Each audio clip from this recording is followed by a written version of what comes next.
Bismillahirrahmanirrahim. Kahramanmaraş'tan İskenderun'a geldik. Konteyner kentleri ziyaret ettik. Buradaki mağdur ve muhtaç olan ailelere kurban eti ve imkan dahilinde nakdi yardım yapmaya devam ediyoruz. Selamünaleyküm. Selamünaleyküm. Kolay gelsin. Hayırlı bayramlar. Sağda bayram mübarek olsun. Sağ ol canım. Umut Kervan'dan geliyoruz.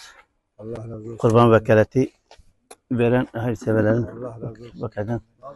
Ablacığım kolay gelsiniz. Bayram mübarek olsun. Sağ olun, Allah razı olsun. Size verelim bunu. Selamünaleyküm. Kolay gelsin. Hayırlı bayramlar. Bayram mübarek olsun. İyisiniz. Bojo, nasılsın Bojo? İçeride kaldı. Umut Kervan'dan geliyoruz.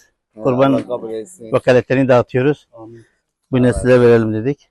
Abla da kocasının ayrılık çocuğu var. Hmm. Bir de buna böyle içeride bir erzak yardımla bulunur.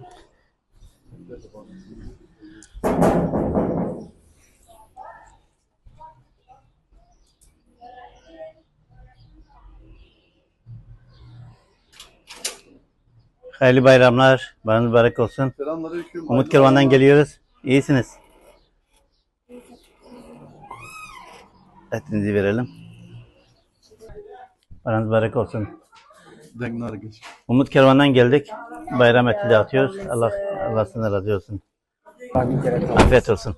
her sene nasip etsin inşallah. İnşallah Allah-u Teala sizleri bu durumdan kurtarsın.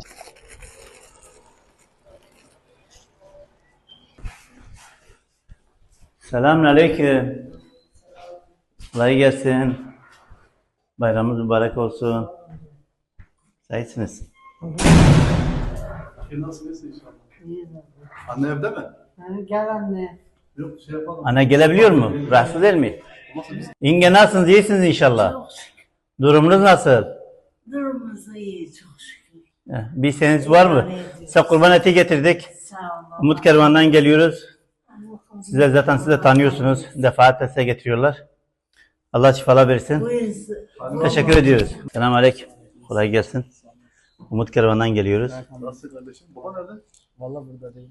Hangi evdeyim dedi mi? Vallahi şimdi gitti. Evet tamam sıkıntı yok. Et getirdik size. Herkese kurban bayramı etini getirdik.